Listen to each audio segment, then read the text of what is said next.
Welcome to another episode of Acadium Plus Marketing Coffee Chat for entry-level marketers and mid-career changers trying to break into a career in digital marketing.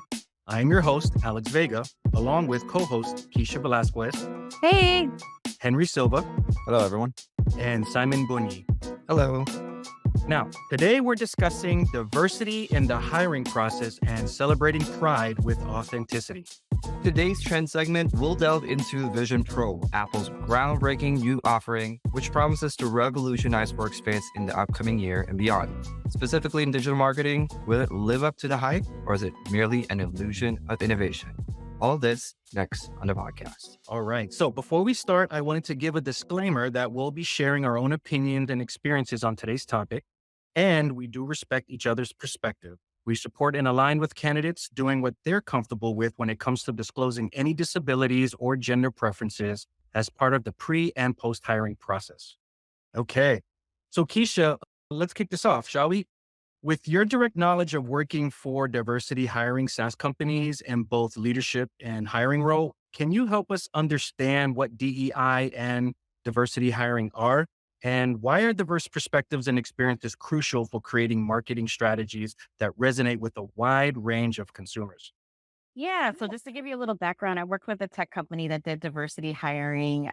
It was based in Israel. And I worked with another Israeli company that actually did hiring that was trying to be more inclusive, but they went the route of testing.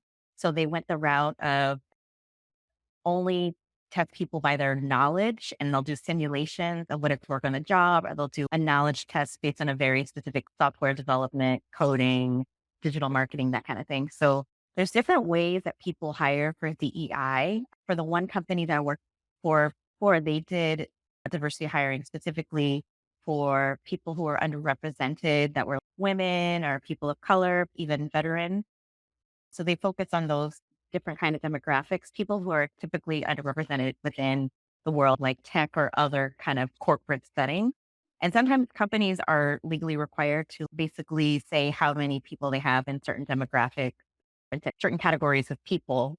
But there's also companies that have their own DEI initiatives saying that they want to have a certain percentage of people at different levels of the org from, these different underrepresented groups. So maybe they want to have more diversity in the executive level or the middle associate level, that kind of thing, instead of just focusing on having a bunch of people who are underrepresented and they all end up working low level jobs or menial jobs. They want to actually have more representation across the entire hierarchy of the organization. And, we all remember George Floyd in 2020. I hate to bring that all up, but that's actually when it became more of a, I don't want to say fad, but it was kind of a fad. Basically, after that, people saw a Black man being killed. So it kind of raised a lot of awareness about a problem, about unconscious bias. And so a lot of companies, in response to that, and in response to that social movement, they decided to create their own DEI initiative. And they try to think of ways to hire more candidates of color, hire people from other underrepresented groups as a way of social justice, as a way of creating more equality, economic equality for people. And honestly, the reason why it's important is because for me, it's just the right thing to do. But also there has been studies that it shows impact on your business where, those kind of teams that have more diversity are more innovative because you have more perspectives in the room, creating richer solutions to problems, to creating better products.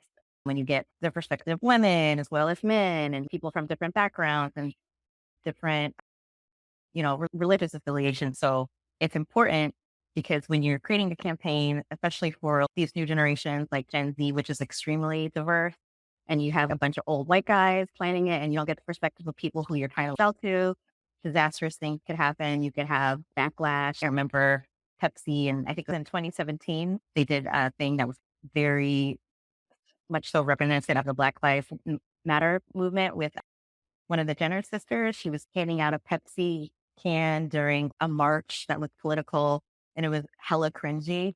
So, I don't know if they had a lot of diversity in the room when they were planning that, but, companies understand that it's important not to create cringy content and to be inclusive with their planning of their marketing strategies. And it's just important to have more diverse perspectives in the room. Those are all great points, Keisha, which is why I think this question might be pretty important for those listening.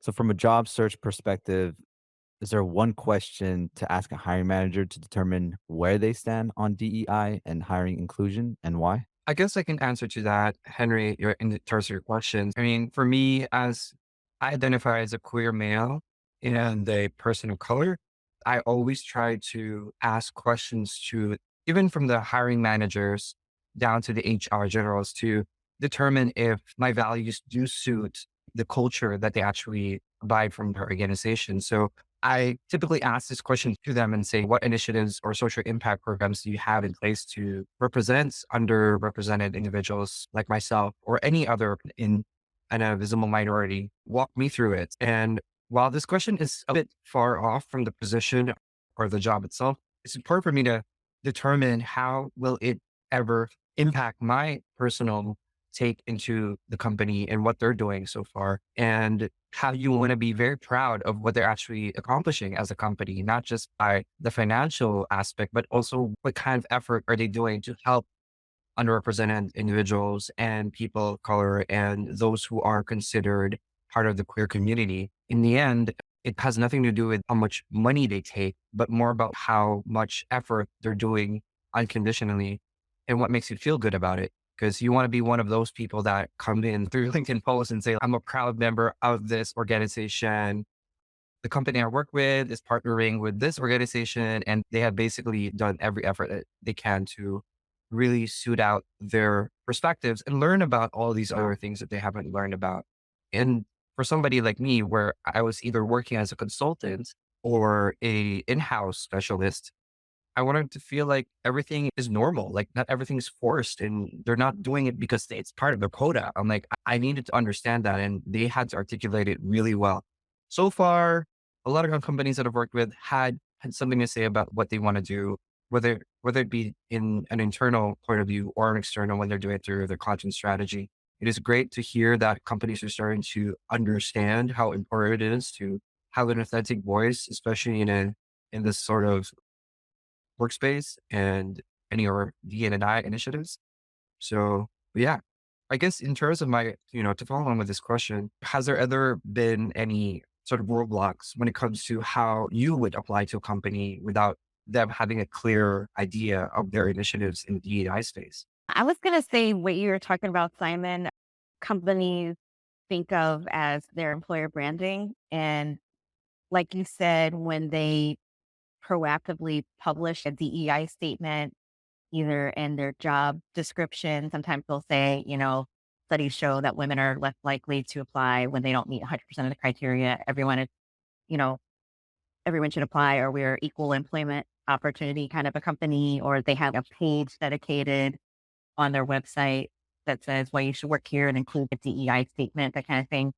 I think a lot of companies recognize that it's important because it helps them attract top talent and more diverse talent when they proactively say that. I could share a story with you about my first full-time digital marketing role.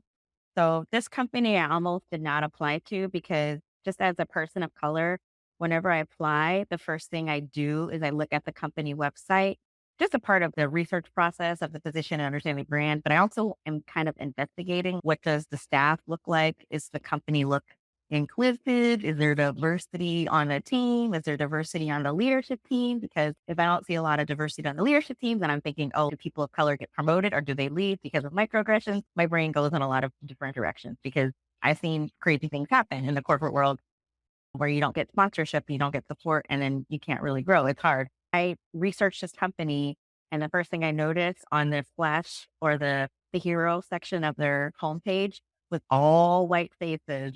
And I was feeling like, get out. Oh my God, there's no black people here.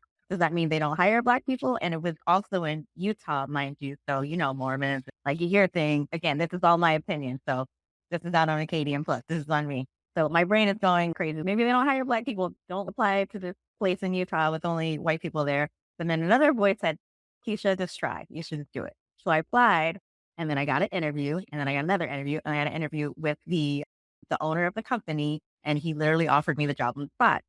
And fast forward a year and some change later, it was one of the best roles that I ever had. I had a really great manager, and we had a lot of interesting conversations to the point where one time in a sales meeting, he asked me, Keisha, how do we hire more people of color? How do we get more Black people to apply? And I was like, well, maybe you should put Black people on your homepage because I almost didn't apply when I only saw white people. I got scared. Representation is just the first step. Just having Black people on your homepage, that's the first step. But it does matter though, because you will literally scare people away. It's almost a red flag when you don't see it in your marketing materials, when you don't see it on your team.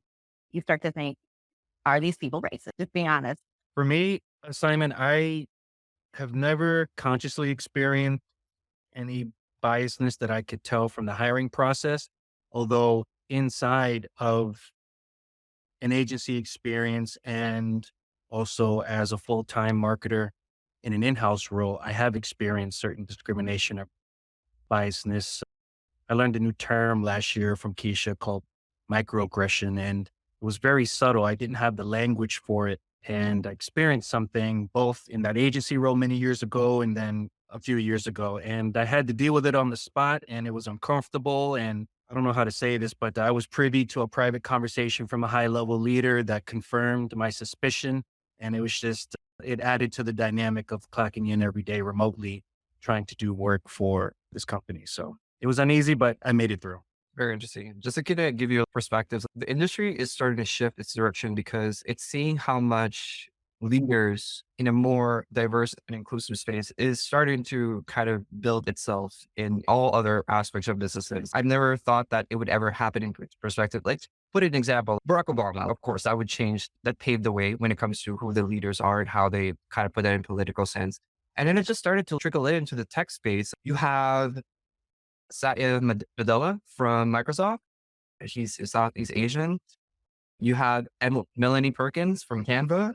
She's a woman. She's Australian and Filipino descent. That's really gives me so much pride having her do her work. And everyone uses Canva these days, which is really amazing. Sundar Pichai, Google's CEO, who was originally part of a different vertical in Alphabet's company, is now taking the lead in that one. And lastly, Ursula Burns. This woman, I used to work at Xerox back in the time, and she was still back in the day the leader or CEO of this company, and she's still one of the chairmen of the company as we speak. So we are seeing a lot of diverse leaders who are basically in the time we were considered underrepresented, but they're taking the lead in industries that we are fairly aware of. We just never really talk about them because they are more led towards their success rather than who they identify as a person of color or a minority. And that's really where the shift of how the industry is taking so much emphasis of changing the paradigm with not just having a particular type of exclusivity in certain type of gender or person of color, but more about what they actually lead into and what they can actually give to their industry. So Yeah, I was gonna say, I was thinking even within the LGBTQ plus community, I saw a survey put out by GLAD like in December of 2022, and they were saying that Americans in general and employees are 4 times more likely to seek out an employer that has publicly stated support for underrepresented communities like the LGBTQ plus community. And it's even more prevalent among young people, Gen Z employees. They're 5 times more likely amongst women and 5 times more likely for people who are in the age of 18 to 34. So it's obviously a value of young people who are trying to break into digital marketing. This is very important to them, but it's a sentiment across all Americans specifically. They want to see that their employer is inclusive, is diverse, and openly support people who are underrepresented. 100%. Yeah, so I wanted to ask you all your thoughts about belonging and inclusion because some people they talk about the idea that belonging is a little bit different. I hate this analogy because it's overused, but they say inclusion is when you're invited to the party and belonging is when everybody's dancing on the dance floor, everyone's doing their own weird dance, because they feel comfortable, they feel safe, they have the psychological safety, right? But I kind of wanted to talk to you all about that and this idea. Have you ever felt othered on the job? Meaning you felt like you were the only X in the room, the only queer person in the room, the only person of color, the only person who's Latino or something like that. Did that affect you, or were you still able to build these connections with your coworkers? Because I'm sure we all understand that it's very important to make connections with your team members in order to be more productive, in order to be more likely to be promoted. If you could reach across teams and bring people together to do certain initiatives, it's super helpful. But if you're somebody who's in an underrepresented group, you might feel a little bit uncomfortable because you're that only fill in the blank in the room. So I was curious, has anybody ever experienced that? I have. In an agency role, when you introduce yourself and you talk about your background, I got the sense that people thought I was going to be a certain way because I was born and raised in New York City, in an inner city area.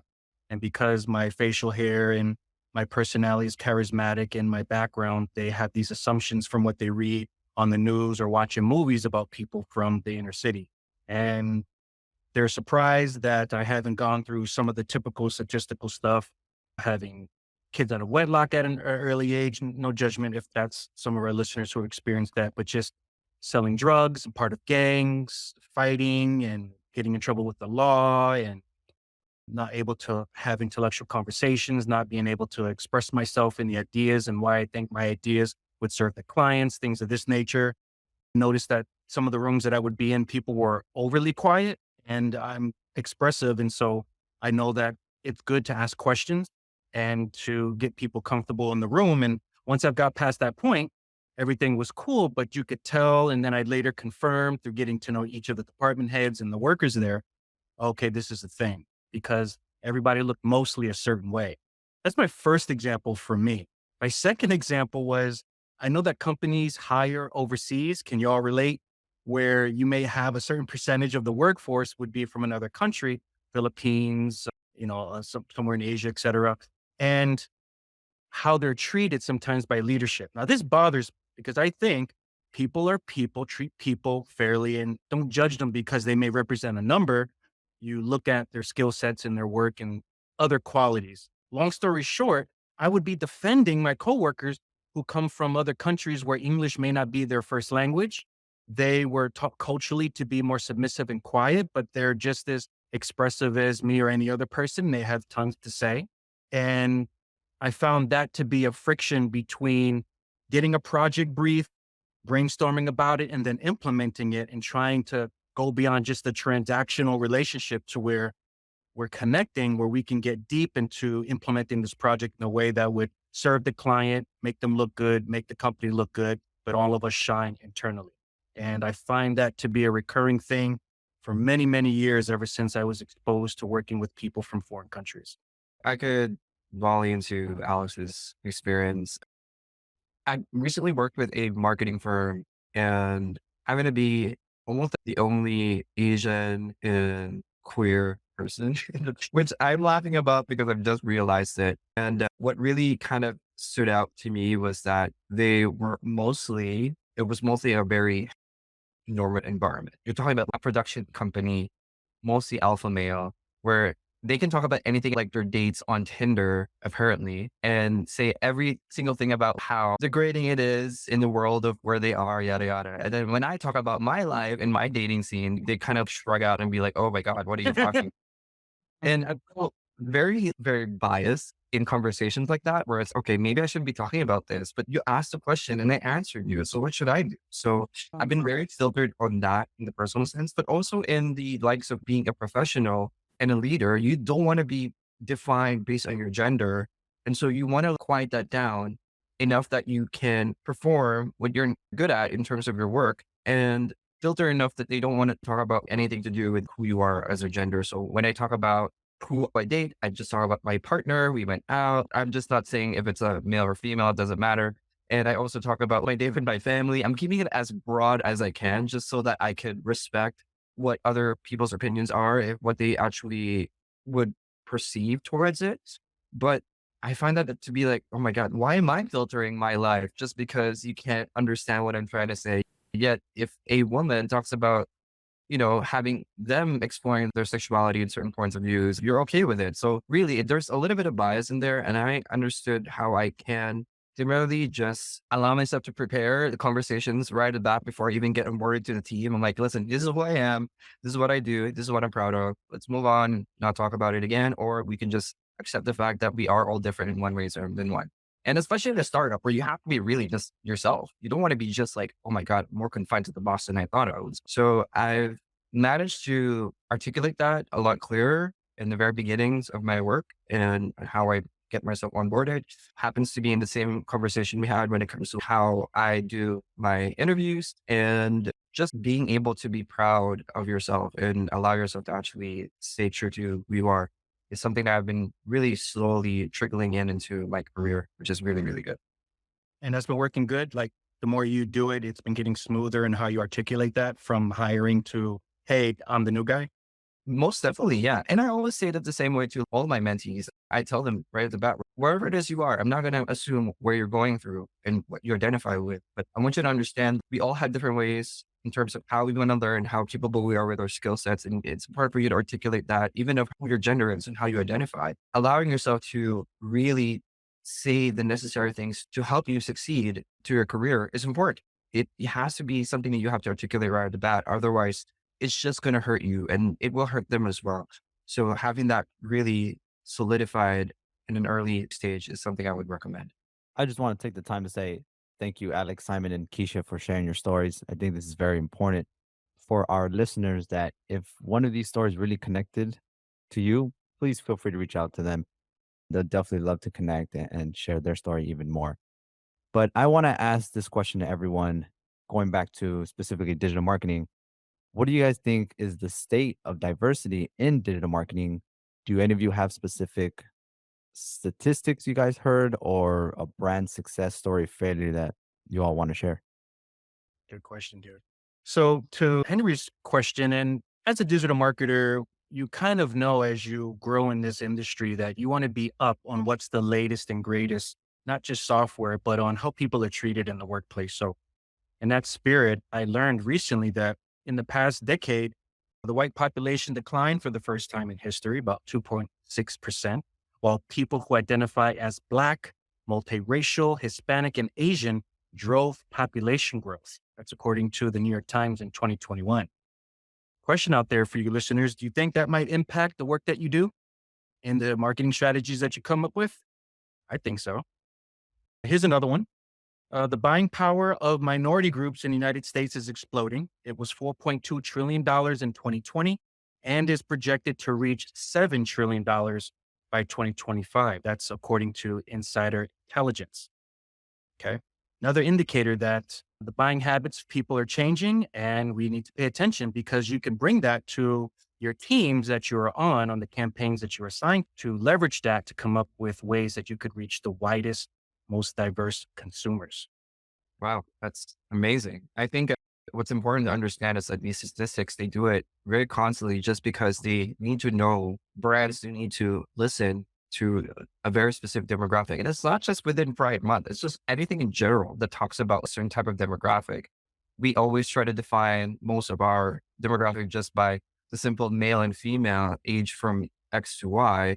And yet we don't look at the psychographic of it all. And so having to really define our goal to the nitty gritty is very important.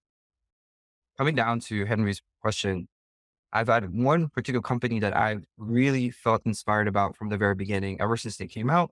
They are a Canadian based e-commerce company. They make waterproof shoes. Their name is Vessi. The founder, her name is Jessica Raisbatch. She's an Asian woman who has worked with the company from the very beginning. I partnered with a very good organization. They're called Brave Trails, but it is the LGBTQIA plus youth leadership summer program where they empower the youth in the queer community to be the leaders of tomorrow. And because it's a summer camp, they basically had given them these shoes, which are the most important thing ever. Is you want to step your foot forward, why not do it the right way with proper set of shoes? And just hearing this it brings more to my heart because I grew up in a very oppressed neighborhood back in the Philippines. I came to Canada 13 years after. And in any North American country, some places are well accepted for being young and proud, and then some are very oppressed because they're countries that just don't understand the norms. And so having a platform or brand like this and then teaching them how to pave the way, whether it be how young you are until you reach your pinnacle success, is very important. And that really will succeed to many aspects of their businesses. And they're not looking at it in a financial point of view if they're giving away shoes for free. So that's one of the important things that I liked about having to just look at the businesses. My perspective is you want to not just say that it's Pride Month, here we go, we're partnering with this. You want to do more and impact in many ways than one, whether it be, providing some sort of leadership, giving some sort of incentive, or supporting an everlasting knowledge to certain types of demographics. Yeah, I was going to say I totally agree with Simon that it comes down to brand authenticity, whether you're using different DEI months, Black History Month or Pride Month as an opportunity to sell more, push more products, but internally you don't do anything to support your employees, a part of those communities, or you don't do anything within the community, like donate to nonprofits, or maybe you donate to companies that do the opposite, who try to turn over laws that are protecting people in these communities. That's disingenuous. And like I said, people now will drag you on Twitter and they can smell that from a mile away. I was looking at a statistic and it was saying that for a lot of Black internet users, a lot of them are distrustful of large corporations celebrating Black History Month, like 73% distrust large corporations, but 26% they distrust small businesses. So people are usually a little bit more skeptical when Walmart creates a red velvet cake flavor ice cream for Black History Month. They're like, why not just, instead of selling me ice cream, donate money to nonprofits that support Black business owners? That would be a more appropriate, less opportunistic way to celebrate a DEI month, celebrating it like underrepresented community. Agreed. I just want this point to be known for a lot of brands is just be careful what you put out there. Double check, make sure it makes sense. There was a horrible ad from Audi comparing used cars to women. It may sound funny, humorous to some, but to a lot, it's sexist. That's horrible. Why did you even create that? So whatever ad you're trying to put or anything related, double check, make sure if it actually makes sense. Because if not, there will be a lot of backlash. Yeah, to Keisha's example, speaking of brands, I know you mentioned that Kendall Jenner back in 2017. It's interesting that companies large and small, they may be at different stages of trying to implement an effective DEI and hiring inclusion program in their company. And you miss some, you win some. With Pepsi in particular, I read recently that an Ad Age's top 5 diversity, equity, and inclusion creative campaigns of 2023, they actually did something good. They created the She is PepsiCo campaign, where they spotlighted women in manufacturing and operations across the US with TV and digital ads. So that's kind of cool. So, hey, sometimes you miss like they did several years ago, and then they make up for it because you got to iterate and learn. And that's good to see, especially when big companies can kind of get it censored, to be honest with Yeah. I'm wondering what the takeaway could be for people listening who are trying to break into their early career in digital marketing, how they can help their teams to be more intentional instead of just jumping on a bandwagon and wrapping their logo in a rainbow for Pride Month, for example, you. how they can help them to be a little bit more conscientious.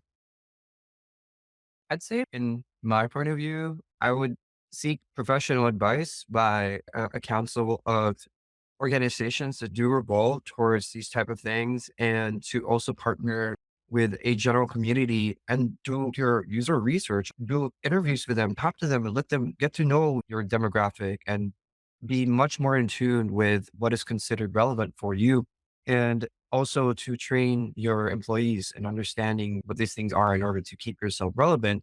Because in any state of mind, even the necessary things when you do onboarding, here are some safety, workspace safety things that you have to consider. That should be a standard for any other parts when it comes to diversity and inclusion, is to understand certain terminologies, understanding how to better leverage opportunities when it comes to campaigns, and also being really, really careful on terms of how you want to manage the campaign, whether the outcomes could, because you know what, crisis management is going to happen one way or another. You don't know how that's going to translate. You're going to be as careful as you can, but in the end, there's going to be things that are untouched. And so having different perspectives involved is important. Do not consider this just because it's the money. The money is where it's at. If any strategist is going to tell you, it's like, let's do something so we can get people to purchase our product or limited time series, yada yada. I'm like, that's ridiculous. Whoever said that shouldn't be in your organization to begin with. They should have a lot more insights of why you should be selling the product based on certain occasions, not just to one particular event. You need to have more data to understand if that was your demographic to begin with. So yeah.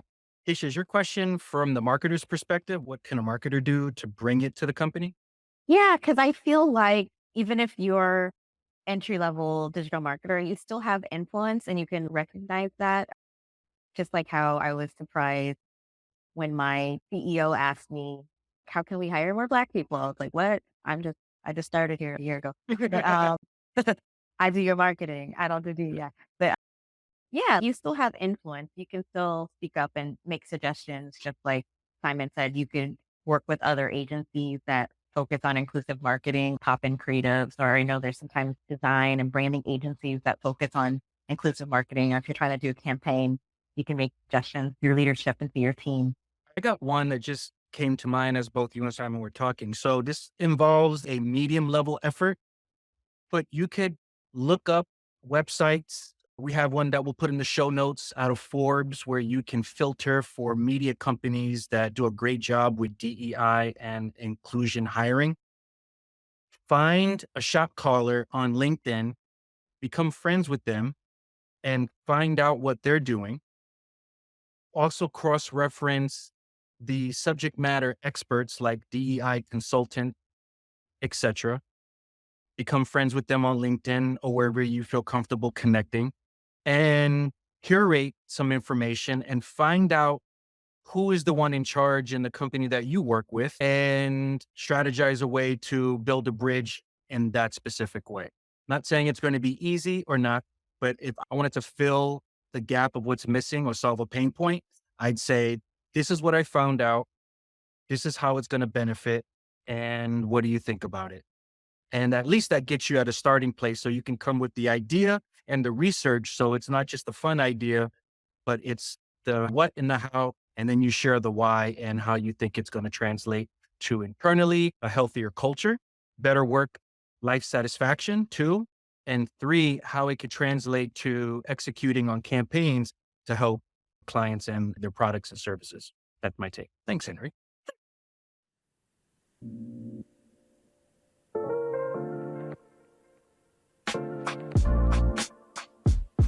All right. Okay. So for this trend segment, it's all about the world of AR. So just about recently, Apple's WWDC, it's not a wrestling terminology. It's literally the Worldwide Developer Conference, just announced a slew of software updates for their anything Apple, as you would name it. But they've made one huge introduction to their space, and that is an AR device called the Vision Pro. So Vision Pro is introducing itself as the ultimate new category device in Apple's roster of its catalog. Just like how it defined their iPhones, their MacBooks, their Macs, Vision Pro is that new placement that they haven't dented in the industry lately. Now, we've seen VR and AR for quite some time. Meta makes Oculus, which everyone uses out of the days, and other companies are doing the same thing. The HoloLens from Microsoft have done the same, but Vision Pro is trying to redefine that by changing and paving the way how consumers would want to use it for $3,400. Very expensive. But that What? means it is, Wait, it is, $3,400? yeah, $3,499. yeah, That's a lot. 3,500. Even the worst. You know how much that is in Canadian? That's 4,700. It's And more we're not talking expensive. about taxes. That's without time. That's without tax. Yeah. I'm just like, I might as well buy a freaking car than just this freaking thing and really immerse myself in places where I'm supposed to be. So, but just having to just see the trailer and how things kind of come alive and how they have this little scrolling thing that is similar in nature and design language to their Apple Watch. It's very interesting. They have all of the cameras underneath this entire device. You don't even need a keyboard and a mouse because they use hand gestures in order for you to scroll and type, which is very insane. It integrates directly from cross devices with their Mac. So as soon as you look into your MacBook, it automatically takes in a external monitor for you, which is insane. You can do meetings with it. You can do video calls. All of your FaceTime can integrate it. And get this, it's so spatially aware that when someone comes in front of you, the the front part of this device will start glaring an image of your eyes and You see imitate the as if you're eyeballs. yeah, like like you have goggles, like literally insane. And then it will also give you some sort of gradient fade on the area where the person is talking, so you can literally just stare that direction and you can actually talk to them. And so I think this is definitely it's a lot in terms of like how it's maneuvering software and hardware altogether.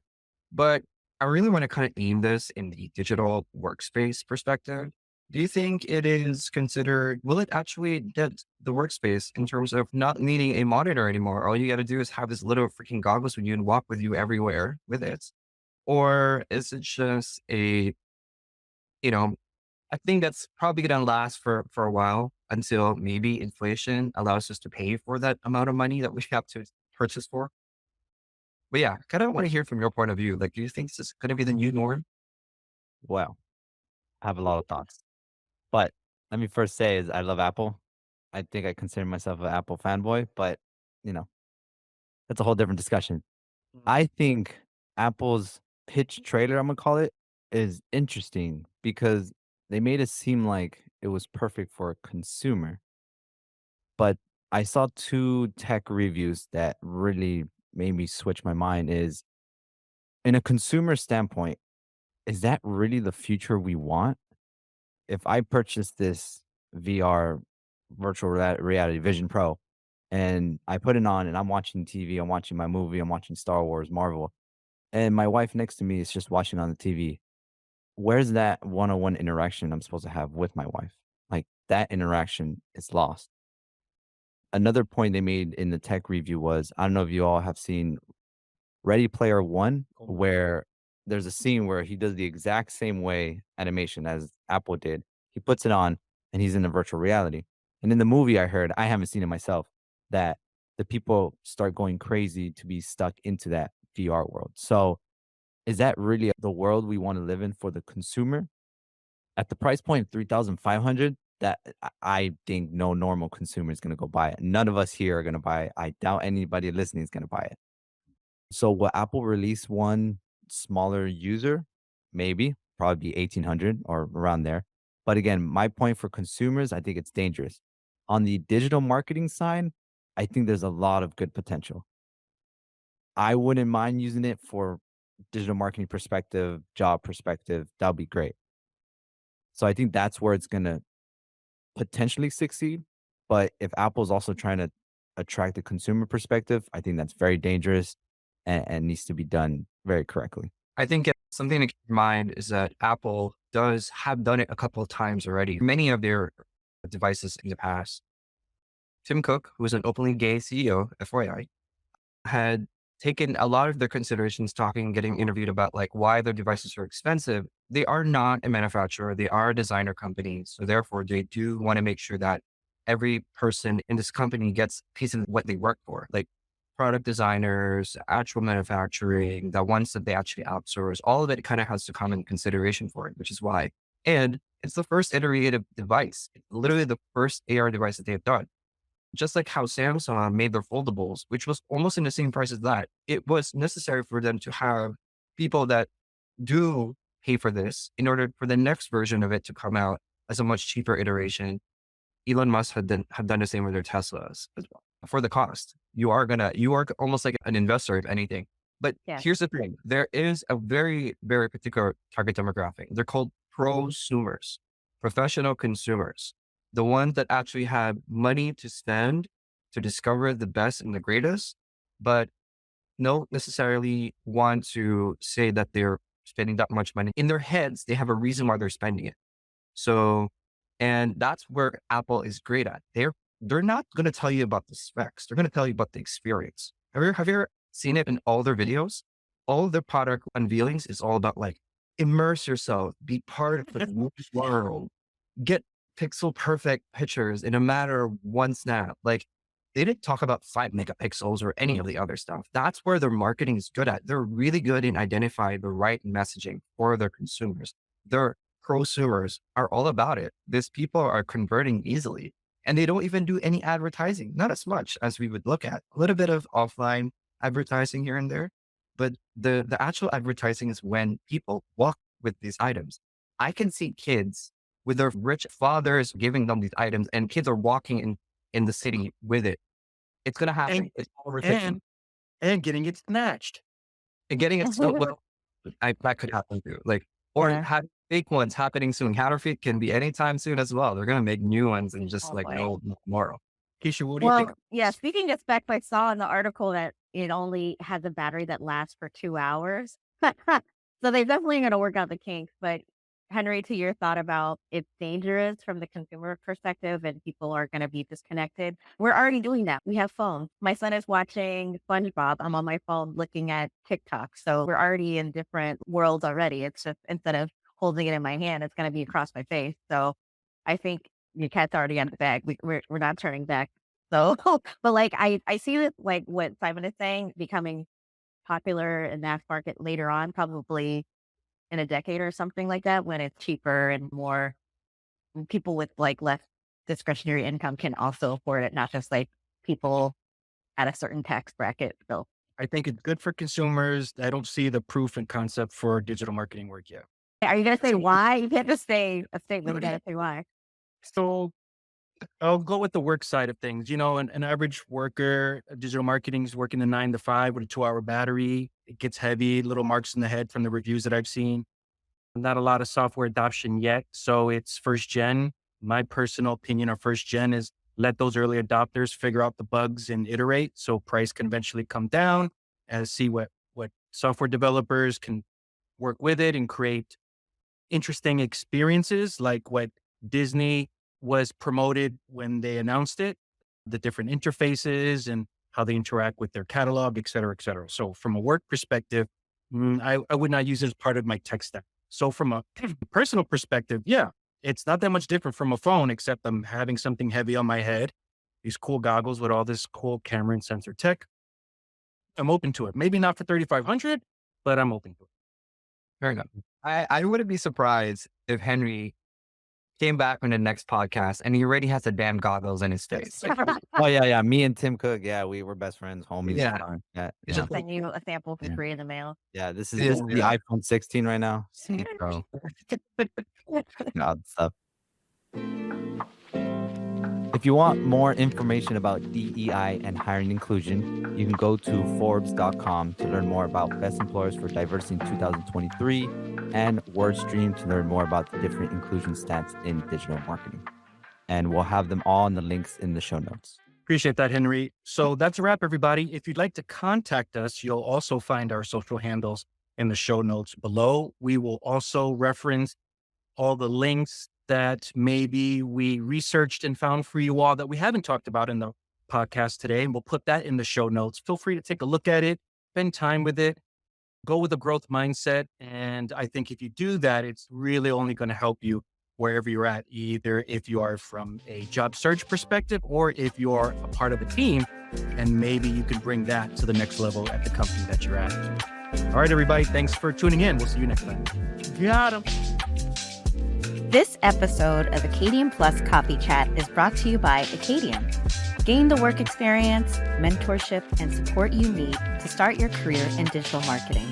Like, share, and subscribe to this podcast. And remember to go to acadium.com/plus for more info.